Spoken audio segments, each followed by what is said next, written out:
Hello, everyone. My name is Kelly Blakesley. I'm the vocational rehab manager for our employment program, Upbound at Work. My presentation will provide an overview of the Upbound at Work program, services offered, and candidate success stories. We'll review the importance of preparing for employment through essential skill building and what the candidate can do independently or throughout the support of Upbound. Participants will also gain a better understanding of employee rights surrounding disability disclosure and requesting reasonable accommodations. Again, please use the Q&A function of the chat, or you'll see the bar down below, and then the moderators will collect those questions throughout my presentation, and then we'll be able to answer those throughout the presentation, whether they're on track or we can wait towards the end. I'm sure I'll have time at the end. So some agenda items. So I'm going to take everyone through, I'm sure a lot of you are very familiar with Autism Alliance, but specifically the Upbound at Work program, the history and services offered in our program process, the transition into employment, what that looks like at different stages, self-advocacy, and what that means for an individual employee, American with Disabilities Act, self-disclosure and accommodations, workplace supports, and then we'll save some room at the end for questions. Okay, how we got started. Let me load them up. Okay, so in 2010, two prominent autism parents came together and used their network and connections to establish Autism Alliance due to their own difficulties accessing services for their children. So in 2011, our CEO was hired and the Michigan Autism Safety Training Program was established. In 2012, and up until 2012, insurance didn't pay for autism-related services, and parents and caregivers had to pay out of pocket for those. So the Alliance's first initiative was to lobby for insurance coverage for those different types of resources and therapies. And because of those efforts, legislation was eventually passed that was able to cover different types of autism therapies, such as ABA, speech, and OT. 2013, additional insurance legislation was passed that required Medicaid to also cover autism services. 2015, the My Navigator program launched. As autism services became available, we saw a need to help parents and individuals on the spectrum navigate their autism journey throughout the lifespan. 2015, I think the employment program was kind of in the works. But 2016 is when AOM entered into a relationship with Ford Motor Company to launch the beginnings of a neurodiverse hiring pilot. The employment program was initially launched to fill areas of needs for adults with autism. And that's due to the 90% of adults on the spectrum being under or unemployed. Many of the Navigator calls revolved around accessing employment services and placement. So the employment program was established to fill those needs. Upbound works collaboratively with the My Navigator team. We work back and forth. So things that are outside of employment, we're talking to our Navigator team and just working together to help that person's case, to help them navigate those resources that are needed, that they'll need as they also navigate employment. Through our three pillars, AOM has served over 40,000 people throughout the state and continues to lead efforts to raise expectations and expand opportunities for people touched by autism across the lifespan.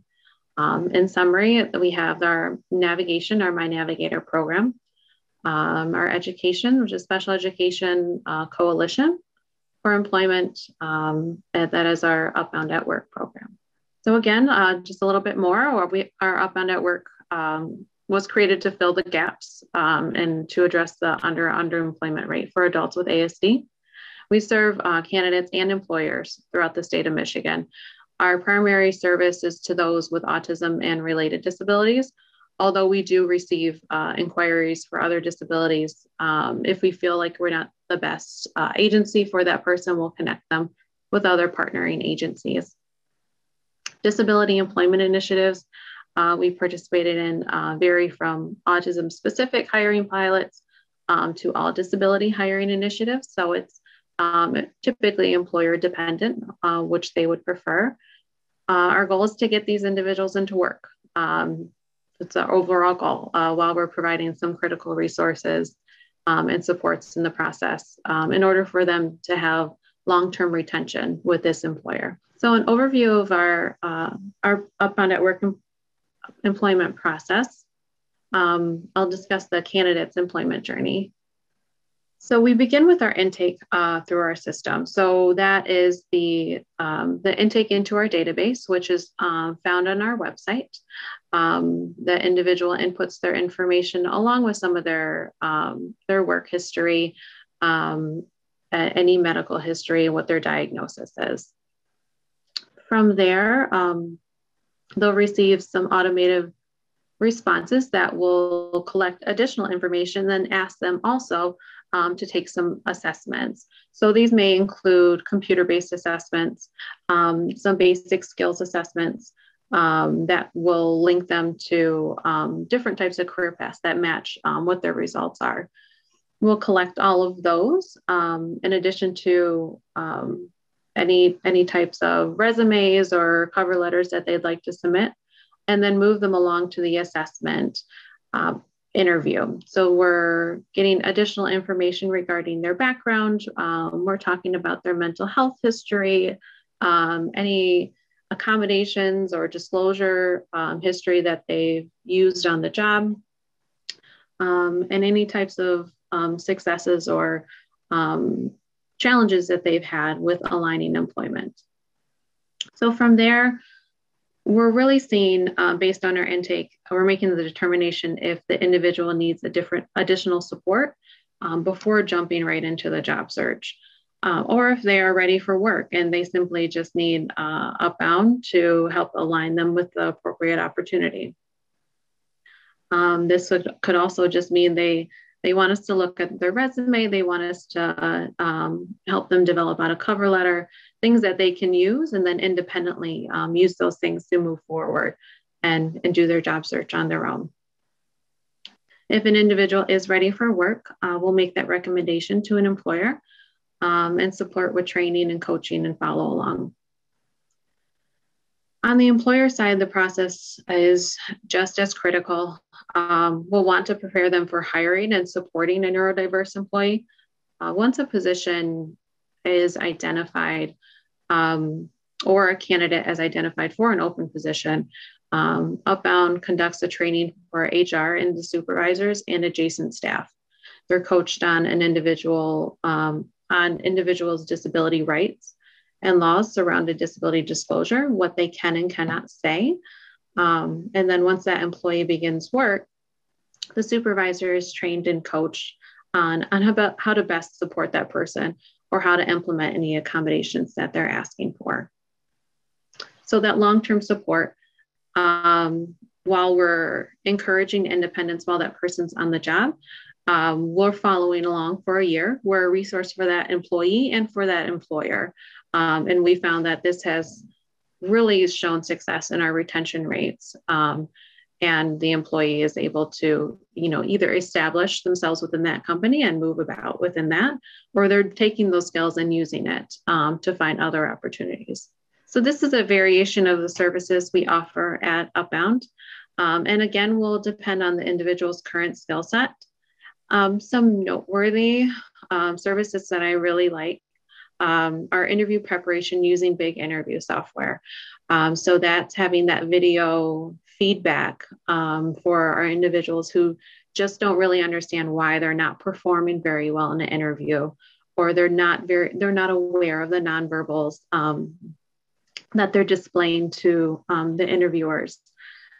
Things that are that can be viewed in video feedback.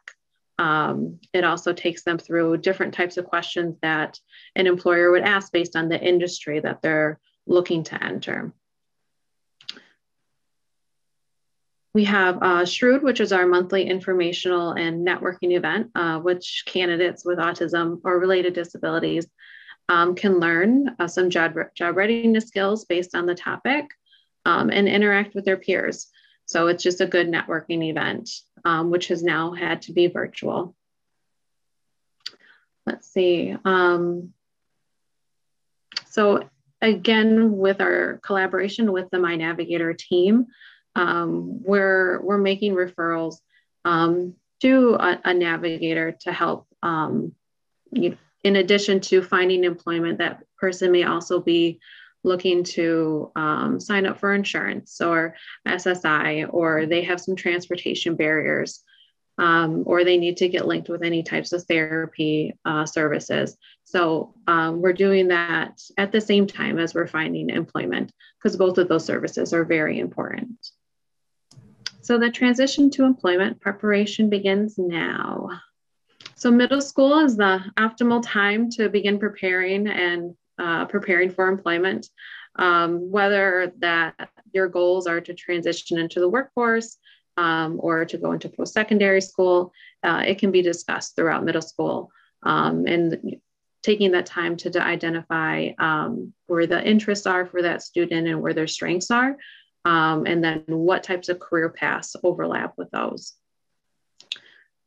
Encouraging the student to participate within their IEP, I think is also very critical.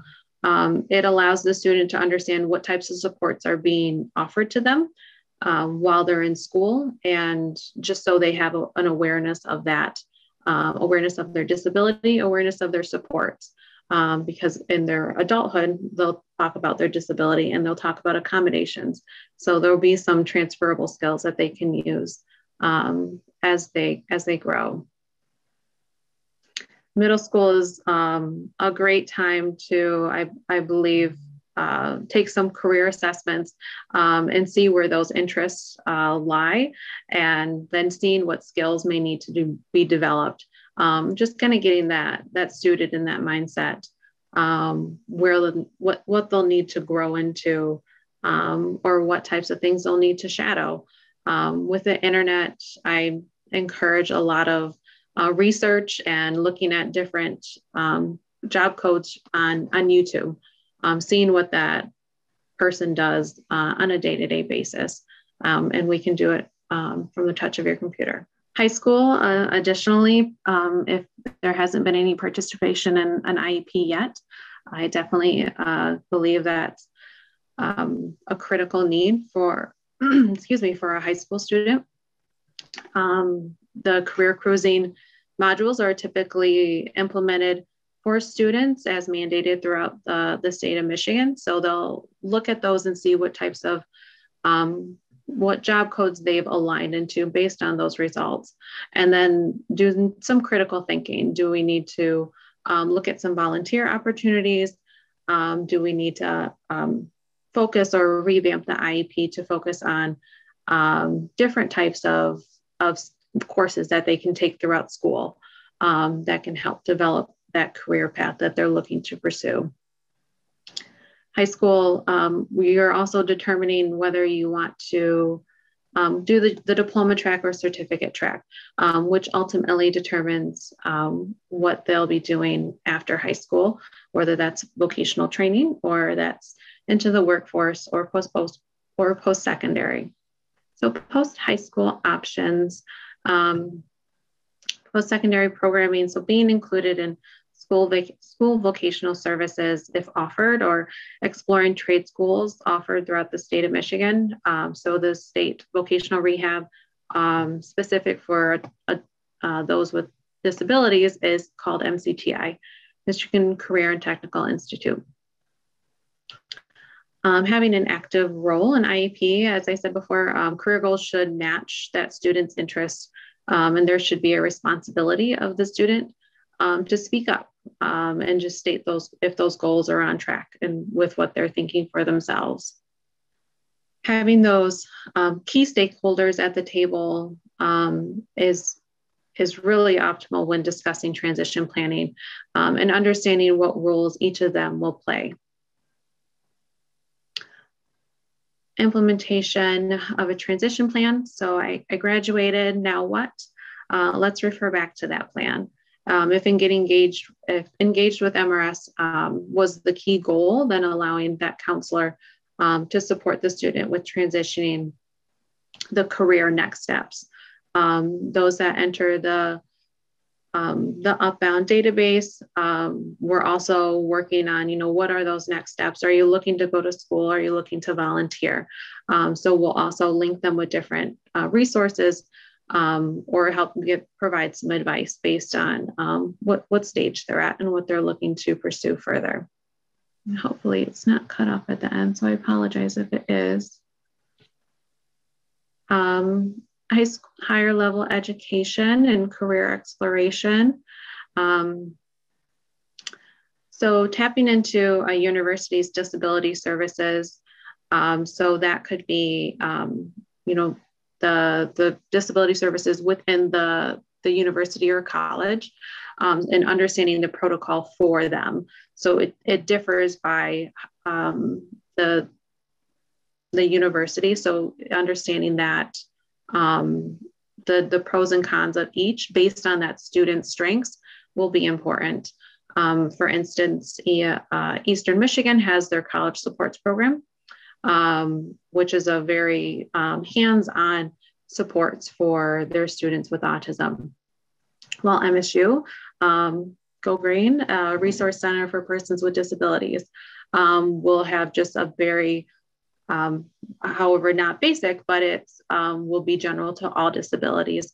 And there will be an expectation for the student to have a responsibility to be independent while they're at school. Paid employment experience, whether customized part-time or full-time. So whether that's having volunteer experience, having any type of job, just build some work skills. Can you get to work on time? Can you clock in on time? Can you interact with your coworkers appropriately? All huge skills to have while you're looking to build your resume. Seasonal positions help build relationships with possible employers or just build networking. Self-management training, it is a little cut off down there, so I apologize. Self-management training and skills in place. So that's the student, are they able to check in and say, how am I doing? Do they have that ability, or do they need somebody to come up behind them and say, hey, how are you doing? So just seeing if they have those emotional skills to emotionally check in. So I wanted to provide a resource for career exploration that is free. It's called ONET. It's a resource linked with the Department of Labor. This website lists, any job code that you could possibly think of. And then it takes that job code and it breaks it down by task, technology skills that are needed, your education that is needed for that job, work styles, work values, talks about wages and any other, it's kind of similar jobs that are related to that as well. So this is a clip that will give some background on that. Free resource, the U.S. Department of Labor's ONET provides data on over 900 different job titles, and the list is continually updated. Let's take a minute to go into a bit more detail on how ONET can help your organization with job analysis, job descriptions, and job specifications. ONET and its partner site, ONET Online, provides information on nearly 1,000 jobs that are common to many different businesses and industries. Once you've reviewed the toolkits that these sites provide, you might want to take a look at the ONET Online at www.onetonline.org. The ONET content module, located at the website that we previously discussed, identifies 6 categories within its occupational classification structure. Worker characteristics are enduring traits that influence a person's performance on the job, abilities, interests, work styles, and work values. Worker requirements, attributes acquired through experience and/or education, like knowledge and skills. Experience requirements, like training and education needed, job zone, education, training, and experience. Occupational requirements, actual work performed on the job, including work activities. Workforce characteristics, labor market related information like wages and employment, occupational specific information, detailed elements of specific jobs and tasks. Using the information from the content model, HR managers can create custom reports on each occupational search through ONET. So ONET is a handy, free resource for job analysis, job descriptions, and job specifications. Okay, so I really like to use ONET in order to really pick apart a job description for an individual. This allows them to see what you have an idea in your mind, what a job entails. And then we go on ONET and we think of, it pulls up a task that you had no idea that it could include. And that helps that individual think, can I do that? Do I need more training? Do I need to go pursue additional education or certification in order to pursue this career path? And it also looks at any related occupations. So I really like to do this type of work. What other related job codes could that carry over into? So it's a really great tool. And we use it for our career coaching. Okay, these are the different types of employment options available for an individual with a disability. Competitive employment is the typical type of employment that we use at Upbound at Work. So it's employment part-time or full-time at market wages. So whether that's just no additional supports or using the support of a job coach initially, but at the end of the day, they'll be the inclusion with their neurotypical peers. Supportive employment, you're working in competitive employment with neurotypical peers, but you're typically under the supervision or you have somebody, a trained job coach alongside you at the same time. So that side-by-side supportive employment, usually integrated with Medicaid-funded agencies that can provide long-term support. Segregated employment is also referred to as sheltered workshops, which they're phasing out, are just confined just for people with disabilities, and you're not included with neurotypical peers. So it's either minimal compensation or it's considered volunteer work. So what we find, if we focus on our natural supports in the workforce and employer training, we want to steer towards that competitive employment if possible. Having a trained job coach, they're briefed on disability accommodations, promoting self-management and independence.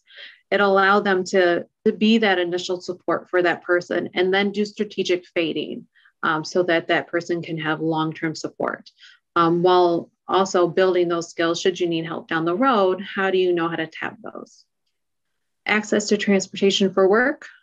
Transportation is a barrier for a fair amount of our workforce. So preparing the different modes of transportation that person will need to tap into will be critical. Whether they would like to do some driver's training before they even start looking for a job.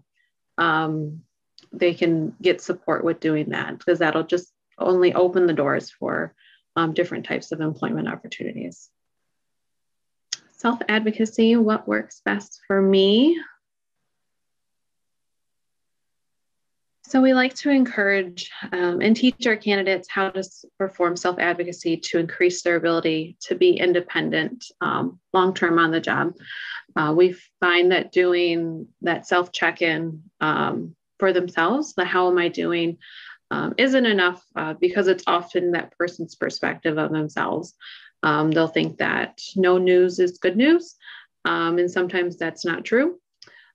Setting weekly or daily check-ins with a supervisor or mentor to receive feedback is critical, especially during the initial months of employment. That way, if something is going wrong, they can advocate for any change or being able to open up and communicate to their supervisor, what's realistic for them and their abilities. if for accepting our differences, being able to talk to their coworkers on why they're different. And I'll talk about self-disclosure a little bit later. Being able to share their disclosure story with their coworkers and their peers. We like to develop the natural support system, excuse me, on the job that will be able to give that employee reminders to ask for help or feedback. So there can be a go-to person that employee goes to, and they can also be very key in seeing the strengths of that employee. So while self-advocacy is difficult, having that mentor alongside them to see those skills that person may have helps them see the future that they may have within a company. Where our individuals with autism, it just might be the here and now that they only see. So it's hard for them to see for the future. So those mentors are really critical for looking at those long-term goals.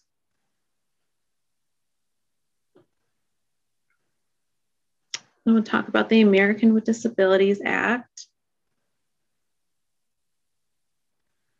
So I won't go too much in the weeds. It's enacted in 1990. The ADA identifies a person as having a disability if they have a physical or mental impairment that substantially limits one or more of their life's major activities, or if they have, a record of such impairment, regardless of whether he or she is currently is substantially limited in major life activity, or is regarded as having having an impairment. So an accommodation is any change or adjustment to a job or work environment that allows the employee with a disability to perform the essential functions of the job to the same level of their peers without disabilities. It's a violation of the ADA to fail to provide a reasonable accommodation to known physical or mental limitations of a qualified individual with a disability. If the accommodation causes an undue hardship on the operation of a business, then the accommodation can be declined. So an undue hardship would mean that it would require significant difficulty or expense in order to implement. So an example, would be if you're required to stand all day for a job and that employee is requesting a stool. So the employer is going and they're looking to see if that accommodation, not only is it reasonable, is it safe? And they've made that evaluation that due to safety concerns and not being able to strategically move around your workstation, they cannot safely provide that accommodation to that employee. So that would be a denial for that reasonable accommodation or for that accommodation.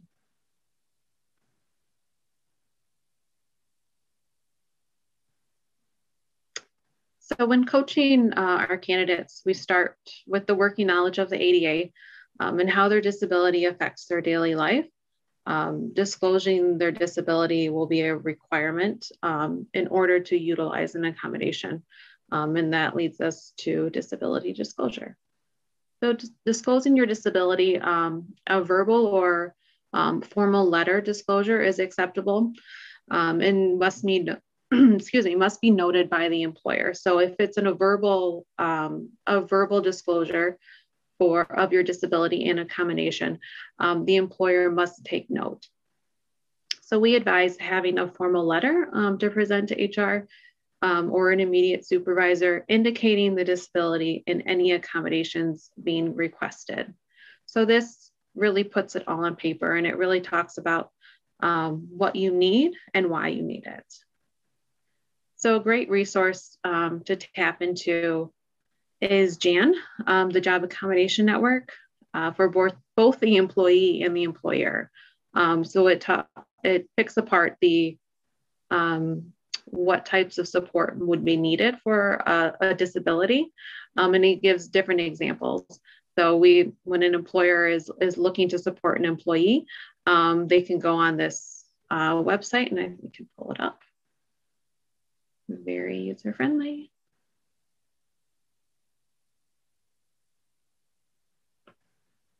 And we're talking about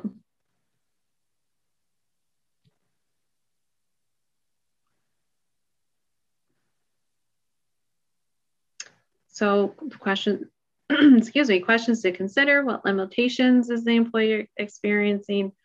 Has the employee been consulted regarding possible accommodations? So this is helpful for an employer to make sure that they're following legal questions that when they're engaging with an employee. And for an employee, it's nice to really identify if you're having issues with attentiveness, concentration, organizing, planning. It'll break down what types of accommodations would be helpful for that person based on what types of needs they're looking for or any types of issues that they're having on the job. Okay, this is an example of a disability disclosure letter that we've used with some of our clients. So we're looking, sometimes you don't want to disclose, you don't need to disclose everything. So we're just going to focus on what the disability is that is affecting your daily functions of the job. So let's talk about your diagnosis. You may be requested by HR to provide a medical request or to fill out a medical request form.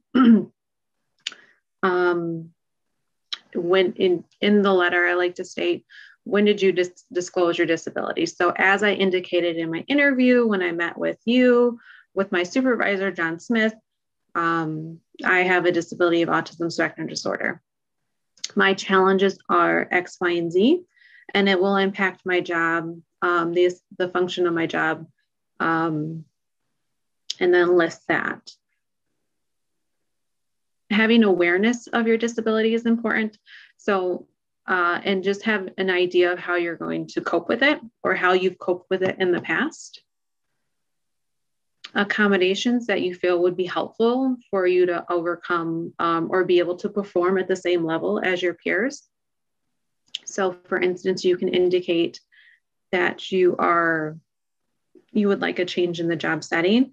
If you need to be pointed away from distractions, if you need to be pointed away from that busy area within the office, or if you need support on site from staff and you would like some advisement from, like we put Upbound at work, advisement on your job performance and being able to bring a professional into meetings to support job security. We can ask for job aids. So whether that's when you're beginning to train, you can have a task list, help your supervisor can help put things in order for you based on deadlines or priority, helping put reminders, whether that's in your phone or on your calendar, just different tools or job aids that you can ask that they support you with implementing. And typically we want the invitation to be able to discuss it further. So if these aren't reasonable accommodations, speaking with your supervisor or HR, just to discuss what would be reasonable.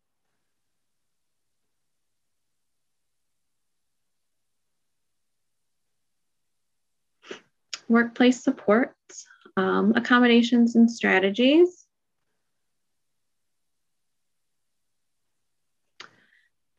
For an employer, it's always important to be accepting to employing and working with people with disabilities. So you're encouraging a safe and accepting environment that other people want to work at, or your employees will be proud to work for.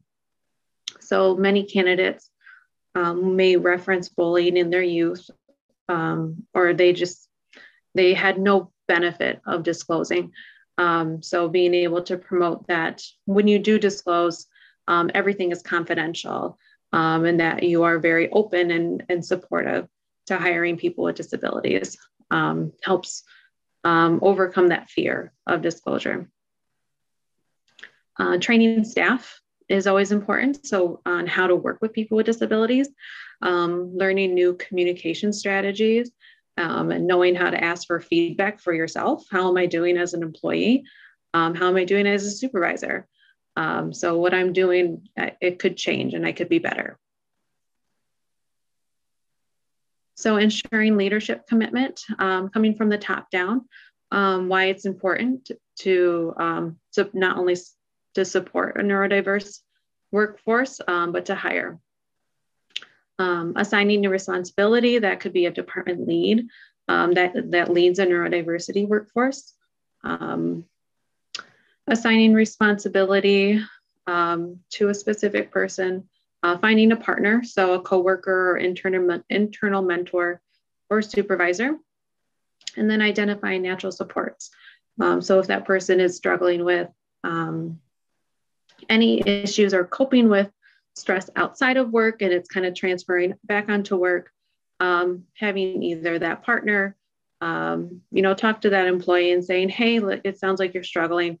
Let's, I encourage you to speak with your family, or I encourage you to reach out to your vocational coach so they can talk you through it.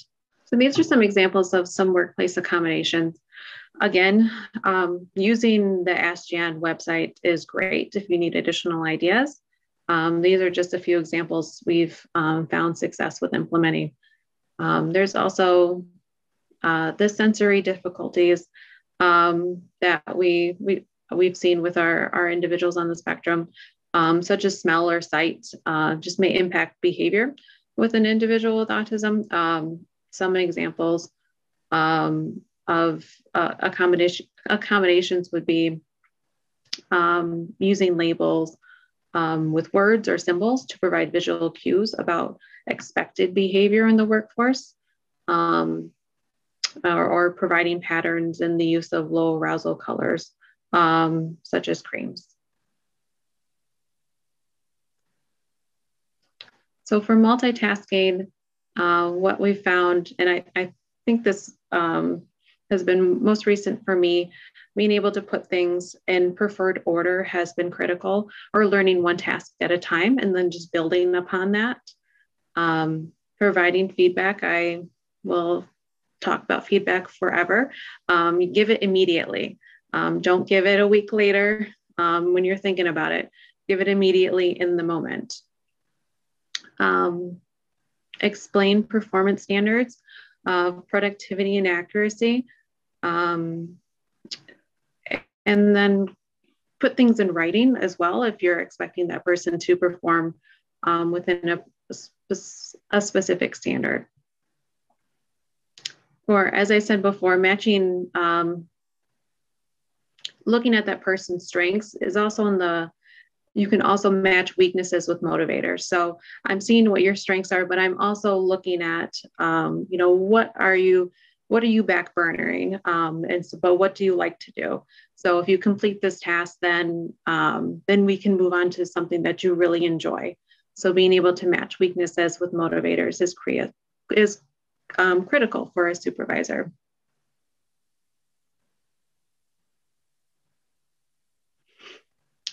Providing a clear and transparent chart for supervision, it just has it's a good way for a person to see who do they report to for help or support.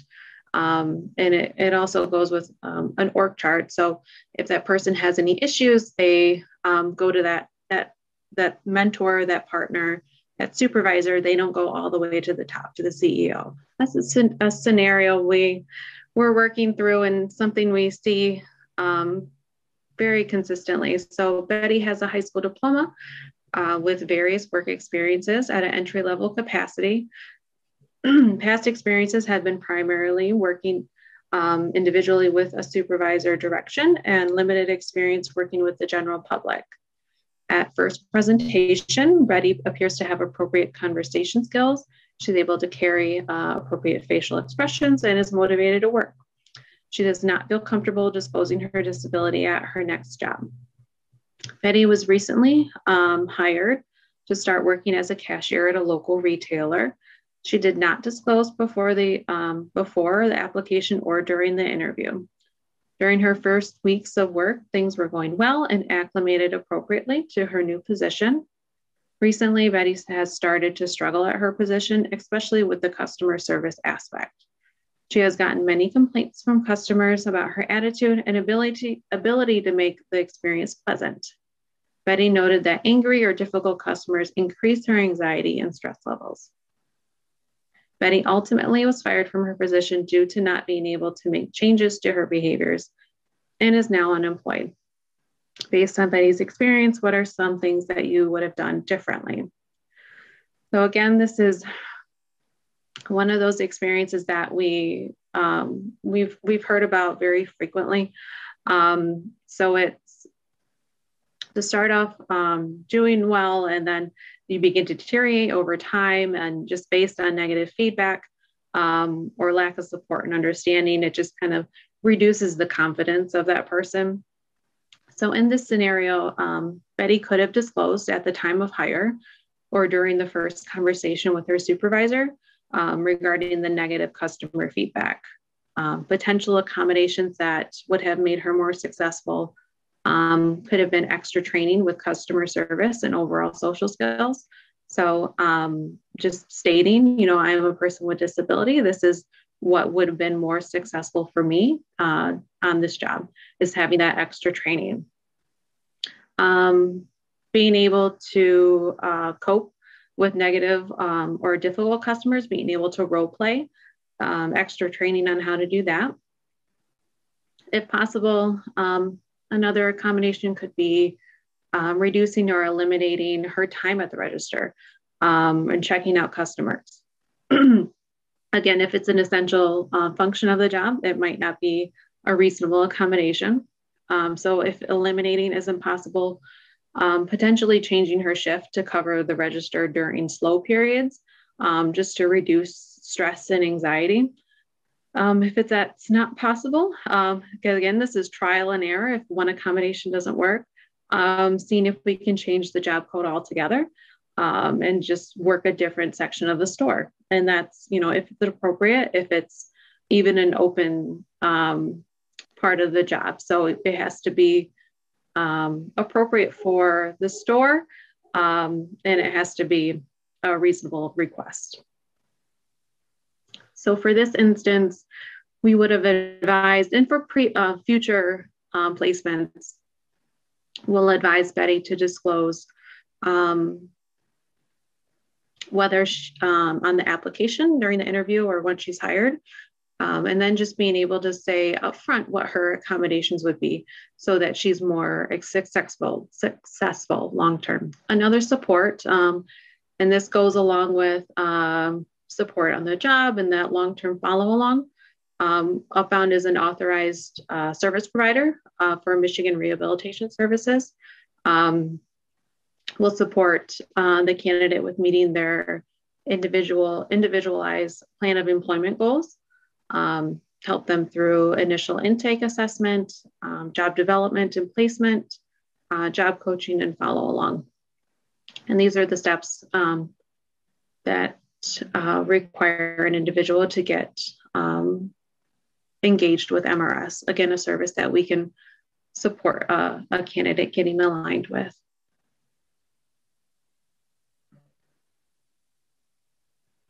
Other Michigan support programs. And just keep in mind, these are just some of the programs that are throughout the state of Michigan. And there are some programs that are specific to different areas. But again, through the Navigator and the employment program, we can link some candidates to those appropriate resources. What I also wanted to touch on is an upcoming event that we're looking to have families engage in. So this is our transition autism caregiver and student intensive workshop. So topics covered: person-centered planning, independent living skills, vocational state support, financial planning. So beginning to navigate those transition years and kind of building a plan that the family can utilize as they go through school and enter the workforce following graduation. So this is from 9 to 2 o'clock. And so if you are interested in registering, I put Joanna Lofton, my colleague's information on the screen. And if you would like more information, we can email it to you as well. So engaging in our Upbound program, again, you can get a candidate's information linked from online through our job seeker database. You can call us or you can email us and we'll help you get started with services.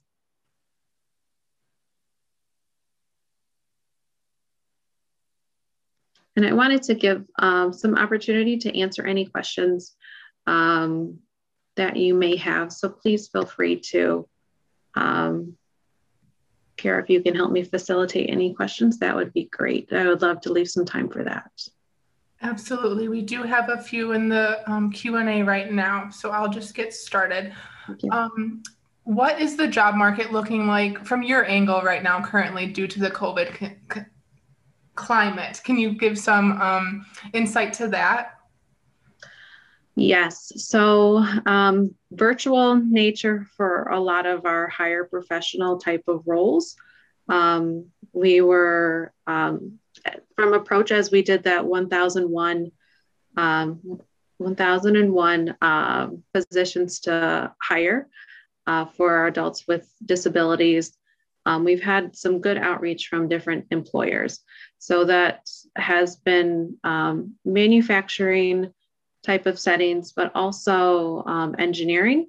So I think from the job market standpoint and the different types of industries that are looking to recruit right now, I'm thinking we're seeing a lot more computer science, engineering, but also the need for general labor type of roles in those trades. So general labor kind of means a plethora of things, but also with some skilled trade technical abilities that the ability to learn on the job, the apprenticeship type of settings, what we're seeing the need for right now. Thank you. And can you touch on how is job retention tracked? Job retention is tracked based on our follow along. So as we have been, as we place people on the jobs, we'll do follow along for up to a year. So that's typically where we're indicating, the individuals indicating with us whether they're still on the job. It's also if they're coming back through our system. So we have our placement log of individuals that we maintain. And so we're maintaining that log and circling back to those specific individuals to ensure that they're still employed or need any support. Thank you. And what kind of jobs are available for students who don't graduate with a high school diploma, but have a certificate of completion instead? That's a great question. So it depends on the employer and what they're looking for. We have a few employers that are looking for some technical based work that don't require a high school diploma. Some of the skilled trades, whether it's maybe a step down by skilled trade, more hands-on type of work. It depends on the person's skills and abilities. And again, it's very individualized. For me, we've the few individuals that I work with that don't have a diploma are in a semi-leadership role, doing manual labor type of work, but it's more assembly, hands-on. The other one is working within a retail store. So it really depends on the person and what their skills and abilities are. And this question states, I'm wondering if you have suggestions for autistic adults with goals of self-employment. I want to work freelance, but I struggle to impose a schedule of my own. I'm working on it with my therapist, but I feel like I may need more accountability. So I think he's on the right track. I think that's a perfect, what myself and my team would have advised is getting that support from professionals in order to gauge that motivation. So I think he can, if you can give us a call, we can talk about it a little bit more because we have some ideas on micro businesses for adults with disabilities, and what type of path that could lead. We've drawn up some toolkits for that. So if you can reach out to us more with we can get you a little bit more information on working for yourself. Great suggestions. And also, does your organization have experience with following up on ADA violation cases? So many companies get away with discrimination because they make excuses and discourage legal battles. So I think for our involvement has been mostly through the advising the employee on what to do and their next steps and their rights. So that's a great question. We try to be that educational piece for the employer and let them know what their rights are for an employee. I've had an instance where an employer denied a job coach, which is a reasonable accommodation. So being able to educate the employer on why that is not legal has been just kind of our approach so far. We haven't had to push in too much, but it's just kind of the advising the employee in the background on what their rights are and who to get in touch with when an employer does do something that is discriminatory. Again, it's case by case basis as well. Right. So that is the question so far, but we do still have time. If anyone does have more questions, please feel free to put them in the Q&A. Oh, one more question, Kelly. Mm-hmm. Do you only help with cases in Michigan, or can people access help applying for jobs out of state? That's a great question. That's a good question. So our primary employer contracts have been throughout the state of Michigan. We've worked with candidates that are outside of Michigan to do that skill development, interview preparation, disclosure counseling, because it'll be the same. So if we can do that skill development piece, we can do that virtually. That's the great thing about computers. And then locating, if you are open to relocating, we ask that question if you're open to do that to Michigan. If not, then we'll direct candidates to their state VR system within their specific state. But I think we can still at least help with some interview prep, a crash course in that, and just utilize the big interview software as well. Yeah, I hope that answers your question. So I'm seeing the chat and the Q&A slow down. So I think we've answered quite a bit today. And if there are still some outlying questions, we definitely welcome you to call our navigators or our Upbound team. We can work with you directly. And thank you again for joining our conference today and hanging with us on Zoom all day. We do appreciate that, being virtual this year. So on my end, Kelly, I think I'm good. Yeah, perfect. So if anybody has any questions, feel free to get in touch with my team. It's been great. Thank you for the questions. Hope you all enjoyed the presentation.